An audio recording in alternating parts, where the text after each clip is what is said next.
Welcome to another edition of the Get Made podcast.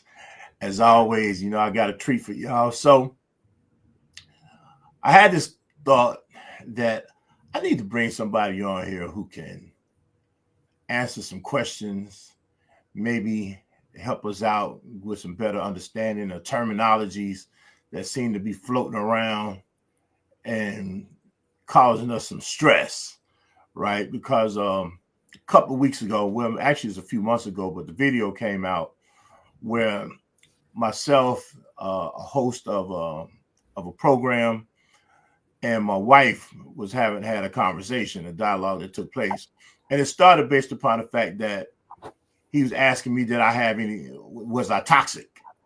It asked me, did I have any toxic traits, anything in nature there, right? Which would mean something, but obviously I know he didn't know to say that. Only thing he knew that asking me, was I toxic, right? And so, which I told him, no, I wasn't. No, I'm not. I'm not poisonous, right? So, of course, that spurred a conversation that took place, and then, which then got my wife involved, in which I think he, even to the day, regret doing that one. But nevertheless, that video went viral, right? But my idea behind it, I thought about was, hey, you know what? This is a problem that actually affects more people than we really realize. And as men, not people in general, but as men specifically, we take on a lot of labels mm-hmm. that really kind of hinder our growth. And some of the stuff we now start internalizing.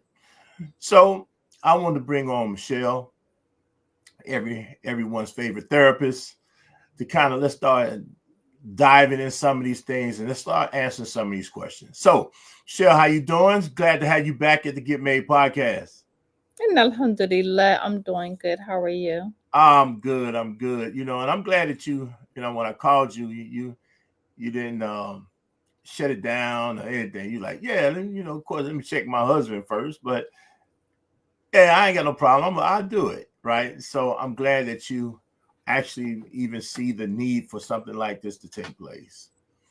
Absolutely, because I did wouldn't see the video, and I think that the problem that we have is we have this idea that everyone has to have some toxic trait. Someone has to be toxic, and I'm glad that you used the word poisonous because that's what toxic traits are poisonous. Everyone has problems, but everybody's not poisonous and go around damaging and bleeding on everyone. Okay, so we jumping dead into it. Now I was told that I'm gonna start doing this, so I gotta give you the first, I gotta give you the Get Made podcast questions.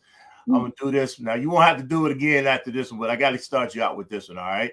No problem. So first question. A book that you have read that's been inspirational for you. Which was actually a recent book that I just recently read, which was Heart Therapy, Purification of the Soul, Tuskia. It was really helpful for me as a book of reflection upon where the state of my heart is, where the state of my mind is, how to work through things. And I really recommend that particular book because it gets a Quran verse, it gets a Sunnah, um, and then it relates it back to Tazkiyah and how we can use these things to purify ourselves and make us better as an individual. Right, and then the author of the book.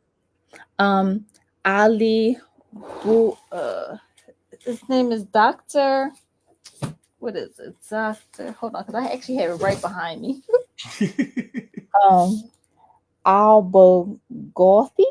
Albagothi. Okay. Well, we're gonna put that in. We're gonna make sure we put that in the comments so they know what it is, right? When this is Yeah. when this comes out, and then you can actually text that to me so I can make sure I spell it right because I'm gonna jack his name straight up, right? And you can get it as a PDF also for free online. It is free online. Oh wow. Okay. Now I know that I know I'm gonna grab the book then because I grab all PDFs, especially free ones. So All right, next. What man you know specifically? Now, Mhm. this is going to really kind of touch a lot of people that has been inspirational for you. What man has been inspirational in my life Mm-hmm. That you know specifically. that I know specifically? Mm-hmm. Um, who has been really inspirational in my life specifically, actually, is, oh my goodness, why am I'm so horrible. Um, Iman Shadi. Um, Mm-hmm. he's inspirational in the sense of the word of trying so hard to better our community. Mm-hmm. He really puts a lot of information out, a lot of content out. And one of the things that I really, really like about him is that he doesn't try to do everything by himself. He does pull other people in Mm-hmm. and will tell you like, oh, I don't do that, but I know somebody who can. I know somebody who can do this. And he doesn't try to do everything himself. He Mm-hmm. doesn't try to act like he know everything. And he pulls other people in to also help with healing our community from mental, emotional, and spiritual things that we have going on in our community. Right. And you know, the beautiful thing about this is that we just had Imam Shadid Muhammad on this show. We had a two-part series Okay. that that's be happening at the time of this recording. Is a two-part series that we dove into a lot of good things. It was a pleasure to have him on the show. Mhm. Obviously, you know that's my man, so I'm gonna have to have him back, right? Yeah. So and so last but not least, and this is when we're gonna dive into these questions. What is your feeling or thoughts of the state of manhood today, especially black men, and I'm gonna get even more specific, black Muslim men? Mhm. Um, and I say this with love. Um, our men are in a state of crisis. Mm-hmm. And the reason why I say that, and of no fault, only just us, Mm-hmm. but outside influences that are influencing us to be something else. Mm-hmm. You know, they say, the Prophet Sallallahu Alaihi Wasallam said that, towards the end of times, men will become like women and women will become like men. Mm-hmm. And you are seeing this by our men becoming more like women. And I don't mean in a sense literally like how transgenders, even though we are impacted by it, Right. but I'm talking a more of not providing maintenance. I actually just had a sister who her husband told her that she was lazy because she wanted to stay in the house. Mm. And I'm like, the best place for a woman is the home. Mm-hmm. That's what you should desire. You should desire that your wife wants to be home and not in the limelight and in out in front of men's faces. Providing is our right, but also is why you are chosen as a man. It says you are the man, you are the head of the household, you are the leader, you are the imam because of what you spend. Mm-hmm. That's a part of your identity as a man. Mm-hmm. And there's a lot of resentment in our community in regards to men resenting women, rightfully so, in a lot of aspects, because of us starting to become more masculine. Mm-hmm. And of no fault of our own either, because then you have a society where they're trying to take men out of the picture Mm-hmm. and they're trying to put women in positions to be like men. Mm-hmm. Like even the whole idea of a woman running for president. Mm-hmm. So where does that leave men? Men are supposed to be the ones who lead, Mm-hmm. not be led. You know, it's interesting, you know, because we dive into this conversation now, it's interesting that, you know, we bring that subject up. And I know there are a lot of people making various different excuses why they don't want to vote for Vice President Kamala Harris, right, Mhm, as the president. You know, use a lot of different things, but the real for a man, in my opinion, mhm, so let me first put that out there. For a man, it's just hard to then have the head person of your society as a woman. Mm-hmm. This is when people want to say why Hillary Clinton didn't get Mm-hmm. voted in, or maybe even why Kamala may or may not make it. At this time around herself, right? It's just hard for a lot of societies to have a woman as the head of state. There's been very few countries that has taken place, Mm-hmm. right? Very few, right? So I thought that was interesting when you said it. You know what I mean? That you know, for something like that to happen, there may be a weakening or a deregulation of Mm-hmm. men. And so when I get to this deregulation piece, we're going to talk about this, and one of the main focal points I really wanted to bring you back on, because I Mm-hmm. know you deal with this a lot, is emotional deregulation or lack of emotional regulation, which then brings about several different things, including impulse management issues, things of nature there. Correct.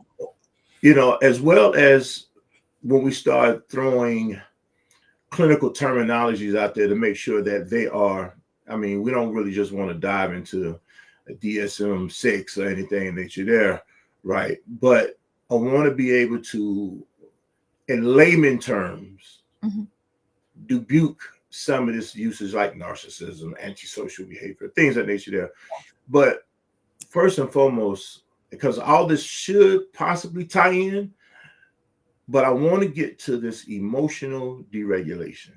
Mm-hmm. Let's kind of have a conversation about that, because you identify some traits in men that they say men start acting like women and women start acting like men.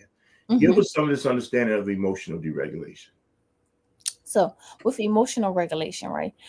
I think that one of the biggest issue is that people say, I want someone who's emotional intelligent. Let's start right there, right? Mm-hmm. What they don't understand is emotional intelligence, like I had said before, doesn't mean you just know how to identify your emotions. Okay. I can teach a 4 or 5-year-old how to do that. Mm-hmm. They could tell you, I'm angry, I'm sad, I'm jealous, and still have a tantrum, Mm-hmm. right? That's you're not regulated. Like so, children. So when you think of dysregulation, think of how children are. Mm-hmm. They have tantrums, they fall out, they're crying, Right.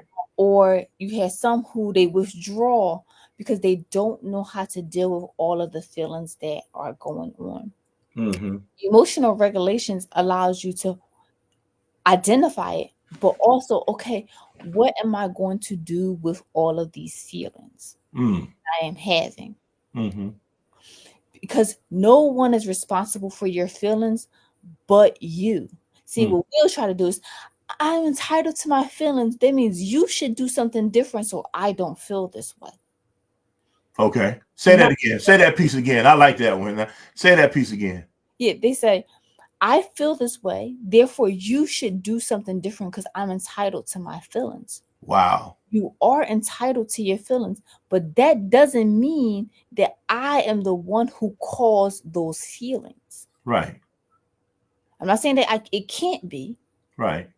but It it's doesn't mean that even if I'm doing something that I can give you a different experience, right? But you still, what I'm hearing you say, that you still have to be accountable for how you feel and the things that you're going to do about it. and how you're going to react. And then one of the examples this is how I usually like to explain that whole concept, right? I can line 5 people up in a row and just go straight down the row and slap all 5 people. Mm-hmm. God forbid I don't never do that. Right. Slap all five Well, people. we talking hypothetically, y'all. We talking hypothetically. How would each of those people respond? Mm-hmm. They're going to respond based off of who they are. See, Mm-hmm. this is what people don't understand. They be like, oh, people always want to talk about how I responded, but not what you did to make me respond that way. No, you responded that way because that's who you are. Because if I slap all 5 people, one person might just stand there. They might not say anything. Some Mm-hmm. people may walk away and be like, I'm not dealing with this. Somebody else may slap me back. Somebody may else beat me down. Someone else may pull out a gun, or somebody else may have a conversation. But like, in this kind of space, we keep our hands to ourselves. Right. Because that's who they are. Mm-hmm. Now, I'm not trying to say that any one of those are right, because however you decide to handle it is in accordance to the Quran and the Sunnah. Because Right. Quran and Sunnah has a cure for everything and how to regulate any kind of feelings that we are having. Hmm. Okay. Now I ain't gonna tell you a lie. Hey, I got a moment then because, you know, we don't really realize that sometimes that we focus so much in on the do's and don'ts that we don't really realize that this thing is really has a cure and an answer for just the way of life that we're supposed to live. Yeah, the Quran came as a cure Mm-hmm. for us, for the diseases that we have in our heart. Mm-hmm. Doubt, hypocrisy, all of those kinds of things. Mm-hmm. So when we're talking about emotional irregulations, how was the Prophet sallallahu alaihi wasallam? Mm-hmm. Was he yelling and screaming at the top of his lungs at everyone Mm-hmm. when people were doing things to him that was, horrific? And then when he didn't see them in a while, he inquired about them, which Mm-hmm. just caused them to take shahada. Mm-hmm. This is how you regulate yourself. Mm-hmm. Okay, so in your expertise, your professional expertise, how did we get so far away? I know when talking with Imam Shadi Muhammad, he actually looking at men, he talked about three generations that are out here together: Generation X, Millennials, and Generation Z. Mhm. Right, Yeah. and it's like each generation seemed like it got worse. Yes. Right, and so how do you frame up the idea of it getting worse? Where did we go? I mean, sometimes we got to just take a look back to see where we came from in order to kind of understand where we're going and moving forward. Right? How did we get off? First is taking men out the homes. Right. That's the first. When you men protect, that's their job. Their job is to protect. Mm-hmm. So when you pull men out of the home, right, you're pulling out. And listen, I want people to understand what I am talking about. Please do not be like, well, what if the man is like, I'm not talking about dysregulated men. I'm Right. talking about men who practice the Quran and the Sunnah to the understanding of the sellers. Men who show up every day as a man, Mm-hmm. regulated and well adjusted. Not perfect, regulated and well adjusted. Right. When you pull men out, men provide stability, Mm-hmm. right? And the success, and this is what women don't understand, with the success of you being a good mother is having a good husband. Because as women, we in and of ourselves are emotional beings. Mm-hmm. Men help stabilize emotions. Right. So we can't have both of us up in here being emotionally deregulated. Right. We both can't be. Right. I should be able to break down and cry and all that kind of stuff. And you are a firm support. Mm-hmm. But Michelle, let me tell you what that would lend a person to think, right? And this is something where some men have a problem. I remember, and I talk about this often. Renee Brown, right, the author, social worker, different things that entrepreneur stuff that she does. She has a deal that she really talking about vulnerability, Mm-hmm. but it's really coming from a feminine perspective, a woman's perspective, Mm-hmm. right? So she had she was doing a book signing, and a guy came up to buy a few books for his wife and his children, his girls, Mm-hmm. but he told her, asked if she did any research on vulnerability for men, Mm-hmm. and at that point she said no. And he said, it's a problem because you see those three over there. He said they would rather see me die on top of my horse than to fall off of it. Right. Mm-hmm. So then that means that for a man, what that translated how a man heard that is that I have no room in order to feel a particular way. I got to always come up stoic. Mm-hmm. Right? Mm-hmm. Regardless of whatever. I can't have feelings of maybe doubts from time to time or whatever, and then get the support that I need because somebody just really banking in on me. How does that, where does that play in what then looks like going to these clinical terminology now, the Mm-hmm. movement towards toxic masculinity? Mm-hmm. So, and that's the difference between, I think, being emotional, right? Mm-hmm. And having emotionals and deal with, because as a man you're supposed to have emotional intelligence. Is not to say, because see, this is where people go wrong, is they look at it and be like, emotional intelligence, that means that you can't have emotions, you always got to deal with them correctly. No, because you're not perfect, no one's going to have that. And your family should be a source of support too, and your companion should be a source of support, and your father should be a source of support, and all of the community. We don't have a community either, Mm. which is problematic too. So it's not that you can't have feelings, and it's not that you can't fall off your horse. The problem is you can't go there and flail in your arms and just start rolling around in the mud. Oh wow. Okay. Right? that You fall off. was strong. What do It they ain't tell that you can fall in. It ain't the thing that you can't fall off your horse. But when you get in there, you just start rolling around all in the dirt and just acting like, "Woe is me." I'm just, you? Yeah, either can't you. nothing go right in my life. It's doomed. And it's like the failure, which I believe is first attempt in learning, Mm-hmm. is necessary. It's necessary. Wow, wow. Therein, I'm gonna tell you. I'm gonna tell you what. That is the first time I heard it put in a way that I get it. I'm not talking about anybody up at this point, right? Just taking it from a personal standpoint. This is the first time that I heard it in a way that I get it. It's not that you can't fall off the horse. It's that you just can't sit down there and just roll around in the mud. If you fall off, you got to try to make some efforts of getting back on.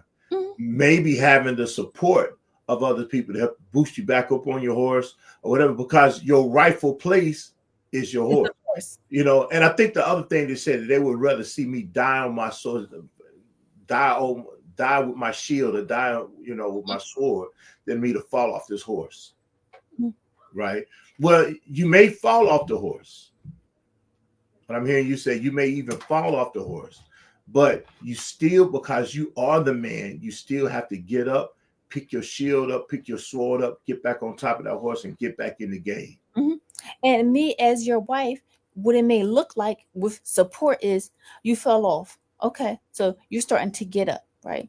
And I Mm-hmm. might be like, oh, wait a minute, here's your sword, here's your shield. Let me make sure that Here's a lunch to go with you, food, mm-hmm. right? And then your friends may be the type that be like, okay, wait a minute, because you're too heavy for your wife. You can't put everything on her. But here we come and we're gonna put you back on. Mm-hmm. And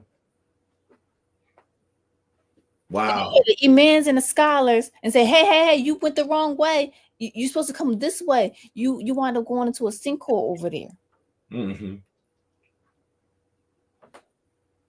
Wow. That's strong, sis. That's strong. Thank you for that. Thank you for that. You know what I mean? And I hope with, the brothers that are listening to this, and even some of the sisters who are listening to this, that you get the point that we still have to build community in order to be supportive of your man. And you have to encourage the building of a community, because within the Black culture, Michelle, I want to kind of run this back at you. Within the Black culture, which then has seeped over into the Black Muslim culture, Mhm. is that we've been told, man, I ain't messing with that nigga. I ain't doing this. I ain't doing that. Even though we're supposed to be Muslim, we still have these thoughts. Mhm. And I hope I'm not offending anybody when I say it how I'm saying it, but that's the thought, Mm-hmm. right? And so even though we have a guidance, we're still plagued by the thoughts that keeps us away from building real community. I got friends. I know dudes I know at the masjid, but we really ain't working like that. We can't really work together like that. Yes. And that's important because see, one of the things about a community that that really, like, when I say it's so beneficial, is because one of the things it does is it weeds out a lot of bad apples, right? Mm-hmm. Because if I go into this community, I can't act any old kind of way that I want to act, Mm-hmm. because that brother's going to see. The problem is people like, I don't want to deal with it because they're the only ones that will be dealing with it. Mm-hmm. But if they knew everyone was on the same accord, Right. if you're doing something, even if I wasn't there, I know it got checked. Right. Strength in numbers. There's a little strength in numbers. You got backup somewhere. Mhm. So you have men who are allowed to have these bad behaviors because nobody's checking them. Mm-hmm. And I remember that just reminds me of when that shooting that happened outside of the masjid. And then Shadi said, too many people just going out here giving people shahadas and not really inquiring about them and just letting them loose in the streets. Mm-hmm. And that's the truth. We have no idea who's coming in, what anyone's doing. Somebody show up there at the masjid. You like, no one knows nobody's name. You don't know anything. Mm-hmm. Hmm. It's So, surface level stuff. Oh, right. then people get married and be like, oh yeah, he a good brother. He a good brother because he said some Arabic words. He said Al-Fatiha. Mm-hmm. Hey, and it's crazy because I on a recent show, the brother made a point. Um, there's a narration that many of us get wrong now that I'm learning that marriage is half your deen, Mm-hmm. right? He said no, the narration is a righteous wife marrying a righteous wife is half your deen, Mm-hmm. right? And so a half your religion, a half your way of life, and fear Allah on the other half, right? Mm-hmm. And so it's like, okay, that's saying something a little different though. Now than just getting married, because then we don't have those. I'm gonna marry you. I met you today. I marry you tonight, and we divorced by the weekend, Mm-hmm. right? It's a little bit more involved Yes. at that point. And so I think the weakening, and you can probably just discuss this even more, the weakening or the deregulation then starts with a lack of knowledge. Absolutely. Okay. Knowledge of what? Not Pertaining first. Knowledge of what? Prioritizing it first. Give me a prioritized list. so if anybody ever read the three fundamental principles, right? Mm-hmm. It says Etlam, have knowledge of four matters. Knowledge of Allah. Mm-hmm. Okay. People Knowledge of people God. people Mm-hmm. be people be glazing over that. People don't understand that. Right. If you have knowledge of Allah and you love and fear him like you're supposed to, there's a lot of things you just not going to do. Okay. You're just not going to do because you're like, I fear the fire who fuel is is Men men stone. and stones. Like, Mm-hmm. I don't want to be the men. Like, Right. right. Knowledge of your prophet, right? When you had knowledge of prophet and you love him like you should, like better than your own family, when you love someone, what do? You emulate them, Mm-hmm. right? So Mm-hmm. those, That's your model at yeah, that that's point. your model. That's Every your time, model. because you love him so much. Well, what would the prophet do? What Mm. did he do? How did I he? know Christians used to run around with that little band on their arm. What would Jesus do? WWJD, right? What would Jesus do, Yes, right? And so, and it was always amazing to me, even though I don't want Muslims just emulating other people like that. But it's like, man, we should have more right to that type of saying than anybody. because we have the best of mankind as our example, Right, with his whole life documented. right. Have it. You just gotta look at it. We just said the Prophet sallallahu alaihi wasallam, and then knowledge of the religion with its proofs, right? Because when you know that, when you start to understand the religion, start to know the religion, there's certain things that you're just not going to do because you know Mm-hmm. it's going to anger Allah, and you don't want to be of the people of the fire. Right. So there's some deterrence. I mean, in these three things here, as you've spoken so far, we're talking about deterrence. Mm-hmm. This knowledge base, the knowledge is then going to deter you from certain things. Absolutely. Okay. So we are really ignorant of our religion, Mm-hmm. very, very ignorant, Mm-hmm. and or because I had a guy say this to me before. He said, "Oh, we can do this because Allah is merciful."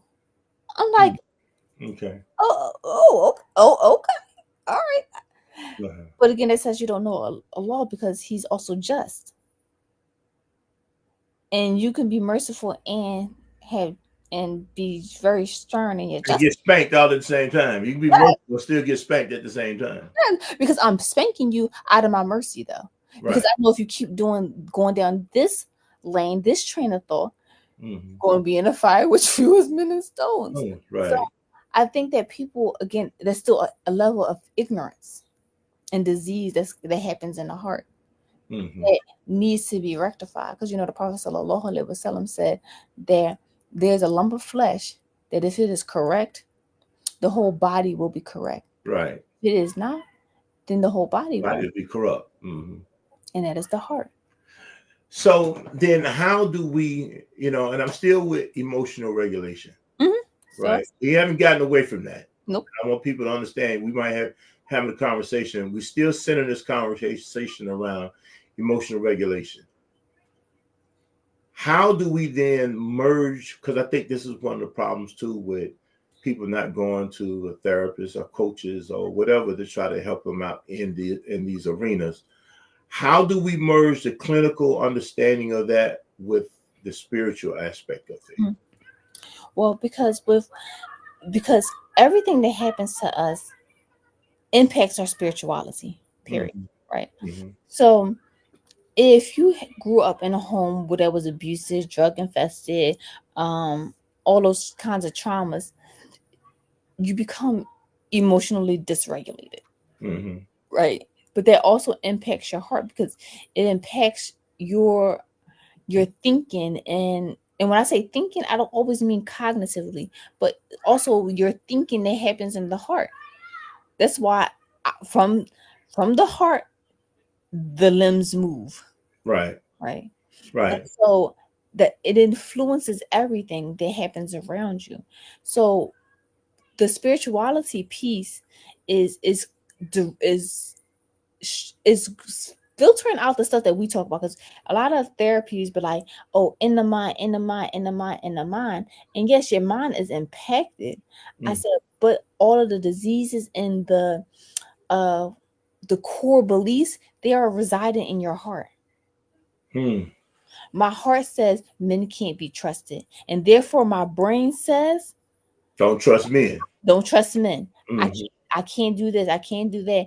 um in the heart, women are devious, so my brain is going to say stuff like, oh, you probably already got a backup because that's what women do.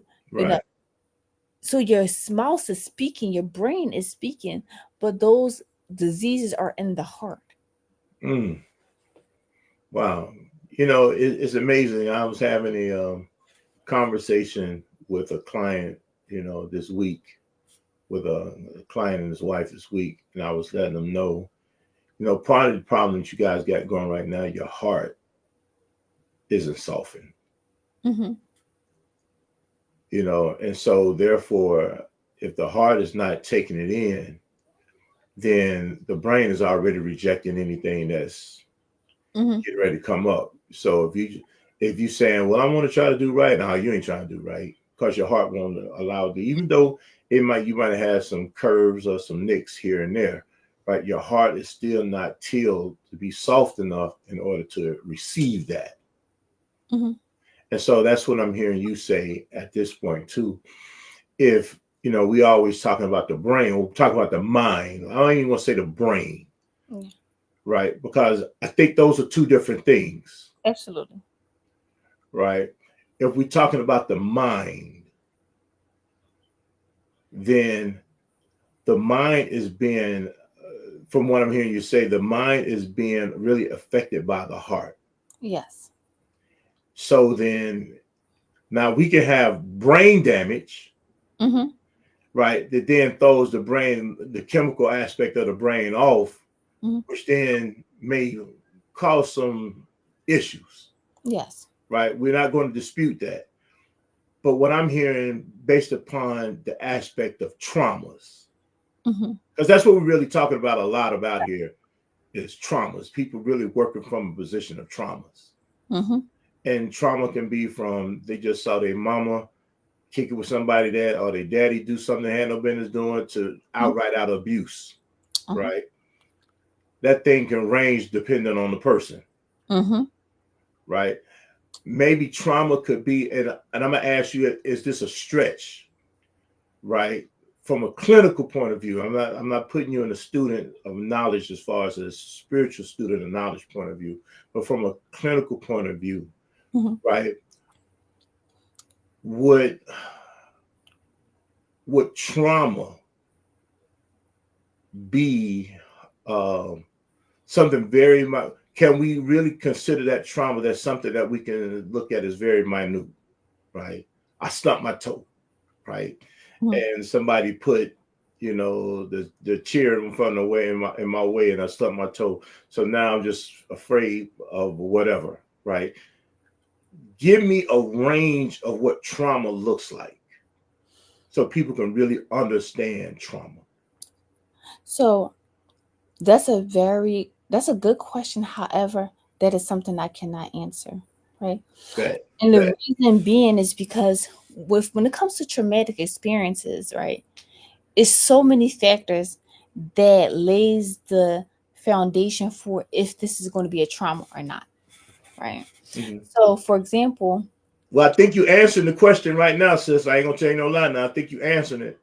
So.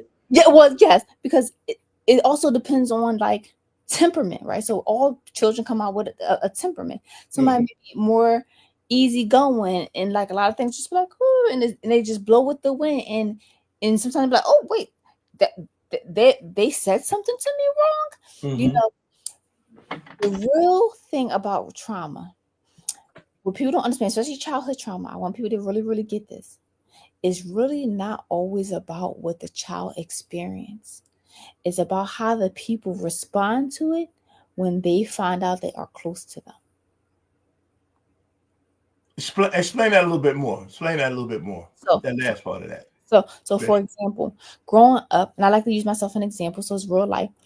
Growing up, I was sexually abused, right? Mm-hmm. And when it all came out, it was like my mom started blaming me. She said that I was sleeping with her men, all this kind of stuff. Mind you, I was 9. She said Mm-hmm. I was doing all these things. It made me start to act out after that. No one would have guessed before then. It wasn't until after the response that I got that's when it became difficult. And that's because, and growing up, I didn't know that it was wrong Mm-hmm. until someone told me that it was wrong. Then it was like, oh, wait, I was abused? Oh my goodness. And then that's when it became problematic. But if someone would have intervened in the beginning, when it all came out and said, hey, that was wrong that this happened to you. This is how you had good interactions with men. This is how blah, blah, blah, blah. It would have changed the trajectory of what I had experienced. Mm. Because in the reality, we teach children what is right and wrong. Some things we know because of our fitra. We Mm-hmm. just know that it's wrong. Mm-hmm. But certain things, it may override it because that's all we know. That's all we were experiencing. That's all we exposed to. Think about those cults and things like that. Sometimes they don't realize that this is abusive because that's what they were raised in. Not always. Sometimes you realize it, but not always. A lot of times they don't realize it because that's what they was raised in. Then when outside entities come and be like, this is wrong, then that's when everybody, then it'd be like up in arms problems. Okay. So Right. then let me ask it this way, because I'm gonna give it something probably a little bit poor or poverty. You Mm-hmm. know, I've heard a lot of people say, growing up, man, I didn't even know we were poor. We just, Hmm. this is what we were doing, right? Yeah. It ain't until I started hearing them other people saying, man, y'all don't have this, that Hmm. then that's when it became. So it wasn't a trauma. The poverty wasn't a trauma when you didn't know that this was the issue. Would Hmm. that be a case? Like that, yes. People like, oh, I didn't even know until people say, Joe, you're supposed to have this, you're supposed to have that, and then that's when you start to hate this or hate that, and you start to strive for other things and start to get other things. And in reality, you were okay. You were okay. And when I say when I'm and let's be clear, when we talk about poverty, I'm not talking about the children who you can see their lungs through their chest and their ribs through. Right. All that. Right. Now we ain't talking about that. Right. And I talk about that because that's clearly evident that they're traumatized. Right. But even Because at that point they're having physical trauma. yes, Mm-hmm. and it's still emotional and mentally, abusive and things like that. But Right. even still, when they get help, they come out better because of how people responded to it. Mm-hmm. They had those what is it called? The missionaries, they go and Right. they feed them, and then they become well adjusted Mm-hmm. because of how people responded to the trauma. Right. What we do is we had trauma, and then we respond by adding more trauma to the trauma. Okay. So the response is never about healing. The response is more trauma. Add more trauma to it. Yep, that's our response. Add more trauma. Oh, he beat my daughter. I'm about to go over there and I'm gonna beat him down. And the next thing you know, she'd be like, all men are violent. I Right. don't trust them. Right. I Or feel if safe. mm-hmm. Okay. Or somebody drink. I'm having a bad day, so I'm gonna get a drink. Yes. Right. Then I'm adding more trauma to the situation because now my coping skills aren't good. Because that's what I'm hearing you. Because Mhm. coping skills really isn't nothing but the form of getting to healing, Yeah. right? And so, and if I have bad coping skills, then that's just really me putting trauma on top of trauma. But I'm going to add more, even more to that because coping skills are good. Okay. I like them. But coping skills will fail you if you don't change your way of thinking and believing about what's happening. Okay. Right. So, one of our biggest issues that I find in our community too is that we love to make up stories. Okay. Right. We'll add to the story. So, for example, we'll do something like, yeah, uh, like for example, when me and some companions, we was talking about this gala that's supposed to be happening. It was just all sisters. So here go some of the other sisters. It's given who gonna be there kind of vibes. Okay, so listen. Now that you already had that negative thought about other women, right? Mm-hmm. That already tells me how you view women. So now if you do go, you're gonna be standoffish Right. because you already Because have you it. already set up in your mind what it's going to be. When in reality, whatever happened with you and other women, that was between you and other women. It Mm-hmm. got nothing to do with these women. You creating a story, and then what you're going to do is play it out. It's called self-fulfilling prophecy. Then we're going to play it all the way out. Wow. True. So now, because we get ready to end in a second, and I don't want you to end on a word being used. Then next thing you know, somebody just running with it. Self-fulfilling prophecy, right? It's self-fulfilling prophecy. It's just like it get gone because they heard everyone's favorite therapist say it, and now they just want to regurgitate it. Now, Right. give them an understanding of what is self-fulfilling prophecy, so they can kind of understand what it is. Okay. So it's two things because I want to add this to it. So we have self-fulfilling prophecy, Okay. and then we have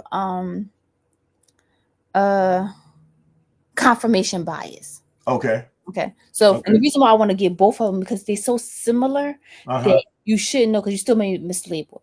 So, Okay. a self-fulfilling prophecy, and what I mean by that, we do not know the unseen. So please don't be like, "Oh, she's saying we know the unseen." No, Exactly. Exactly. that is not what I'm saying. What I am saying is this: If you believe, like for example, I started my own business. If you believe that you can start your own business, you're going to behave in a way to start your own business. Mm-hmm. Doesn't mean that it's going to come to fruition, but that's what you're going to do. If you believe that all men cheat, you're going to pick, nag until they cheat. I'm not saying that they will, because again, how they behave is who they are. But you're going to keep picking and you're going to find a way to make it as if that person is cheating. And it could have been an innocent exchange. See, look, I saw you hug your cousin. That's cheating. You know that's haram. We're not supposed, they're not no mahram. And it maybe had just been an accident because Mm-hmm. we're socialized in our culture that cousins are family. Mm-hmm. So in your mind, see, I knew it. But that's also confirmation bias, right? So confirmation bias is you think something to be true, so everything confirms that. Okay. So I believe you a thief. So when you pick that up, you was trying to steal it. You're trying to steal it. Mm-hmm. You was trying to steal it. And so they so similar that sometimes it's easier to move back and forth in between the two. Mm-hmm. But one of them is with self-fulfilling prophecy is more of your behavior of seeing something through because you know it because you think it's true. And confirmation bias is more about you searching for what you believe to be true.